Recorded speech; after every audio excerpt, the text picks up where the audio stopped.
Twice a year, the SEDSB's operational plan is updated to include key goals, actions, and expected outcomes that continue to guide our work in support of the strategic priorities: excellence in teaching and learning, well-being, equity, diversity, and inclusion, and community.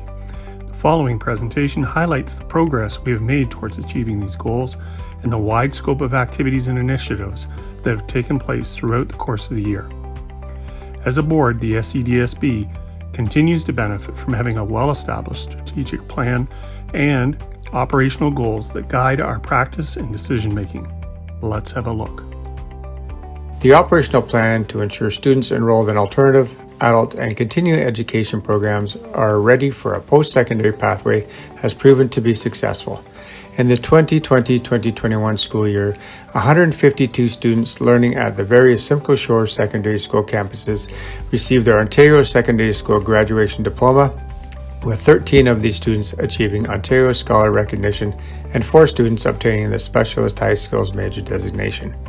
The Personal Support Worker program delivered by Continuing Education enrolled 112 students in the 2020-2021 school year. Of these students, 3 achieved not only their PSW qualifications, but also were successful in completing their Ontario Secondary School graduation diploma. Quite an accomplishment. The goal is effective management of capital projects resulting from enrollment pressures. These would include school additions, replacements, or consolidations. The actions under this goal would be to consult with stakeholders on the project scope and floor plans, budget management to ensure alignment with ministry-approved funding and scope, timely and competitive procurement, effective management of the construction process to ensure projects are delivered on time and within budget, and we communicate on an ongoing basis the project status and issues with the various stakeholders. We'll be acquiring properties in a timely fashion to ensure capability to construct future school projects.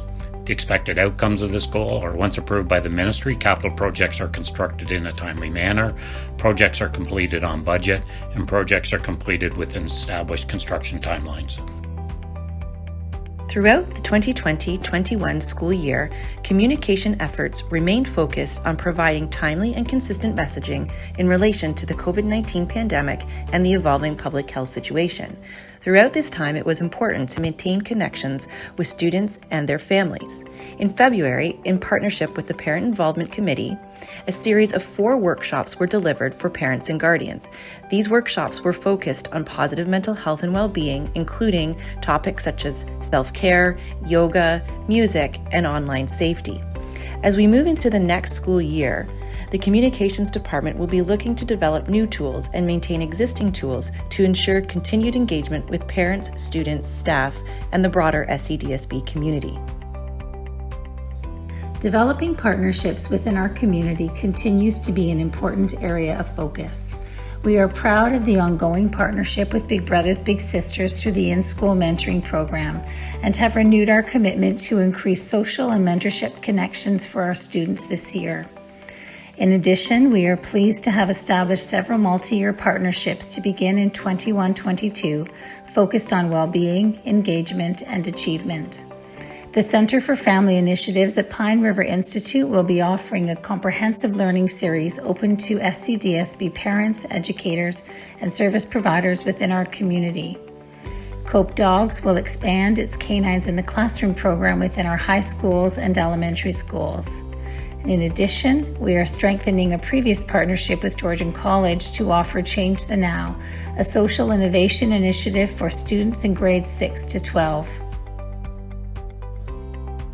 The Equity, Diversity, and Inclusion Department continued to design and offer various professional learning opportunities for school-based staff focused on ways to address racism, oppression, and discrimination. For staff at the Education Center, anti-Black racism training was provided to the senior team, central leaders, managers, and human resources staff by a local community organization making change. There remains much for all of us to learn on this journey, but these are some of the highlights of this intentional focus on professional growth from the 2021 school year. The focus of this goal was to develop and implement, as well as analyze, staff and student censuses for the SEDSB. It is hoped the information gleaned from these tools will help further our understanding of the level and nature of diversity in the board. Full-scale plans to involve union partners, parent involvement committee, and parents took place as both censuses were developed, implemented, and reviewed. Intended outcomes for the board will be that we will have a further understanding of the composition of the staff and student groups in the SCDSB. This information will be key to the formation of the next set of strategic priorities of the SCDSB, especially in the area of equity, diversity, and inclusion. Great progress was made on this goal, with over 49% of SCDSB staff completing the workforce census and over 50% of students represented in the data collected in the student census. Through the leadership of the Indigenous Education Department, the SCDSB continues to focus on increased student achievement and well-being for the over 2,200 self-identified students across the system. To foster a greater understanding of reconciliation education among staff, we have engaged with Four Seasons Reconciliation Education to provide online professional development to all staff. Secondary school teachers delivering FNMI curriculum content were the first group to participate in this training, and Education Center staff are currently completing their learning. This learning will continue in 21-22 for all other educators, with the goal of system completion by June of 2022. The 2020-2021 school year brought many challenges for our student leaders. Through this time, our dedicated student trustees rose to those challenges and provided many opportunities for their fellow students to share their voice. Student trustees were able to pivot seamlessly to the virtual meeting world, hosting student senate meetings through Zoom. They saw an increase in student participation throughout the year. Partnering with the EDI department, the student senate meetings focused on equity, diversity, and inclusion. The student trustees also hosted guest speakers from the Black Youth Helpline. From their focus on equity, the student trustees then established the Equity Think Tank and were able to include students from most of our secondary schools. Moving forward, the student trustees will work with the incoming student trustees to plan and facilitate leadership sessions for their peers. Teaching students to read and write has always been one of the foundations of elementary school. As we emerge from the pandemic, ensuring all students, especially our youngest learners, have strong language skills will be even more important to ensure they have the ability and confidence to succeed.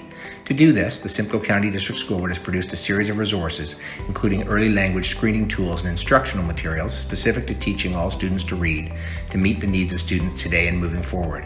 Educators will have the opportunity to learn about them prior to the start of the school year to ensure educators are ready to implement them for day one.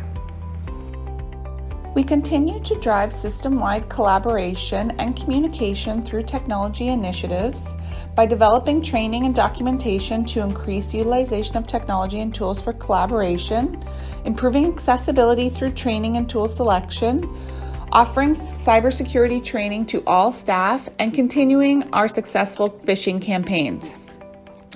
Over 2,100 employees completed at least one cybersecurity module, with more than 200 employees furthering their learning through the campaign. Our phishing test failure results were reduced from over 6% before the cybersecurity campaign to under 3% at the midway point. In the fall of 2021, we have system professional development on cybersecurity planned for staff.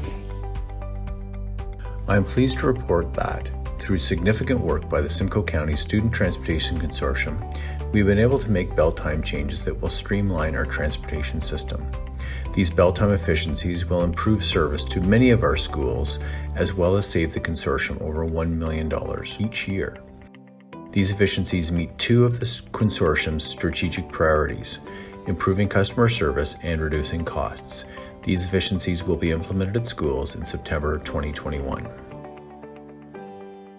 The outdoor education team continues to provide staff development on the effective use of resources to promote healthy active living and outdoor learning opportunities.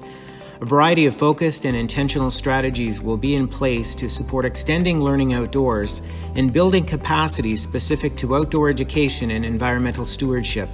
A desire to learn outside and the ability to share knowledge and experiences will contribute to increased capacity for outdoor education and will make connections between physical health and mental well-being.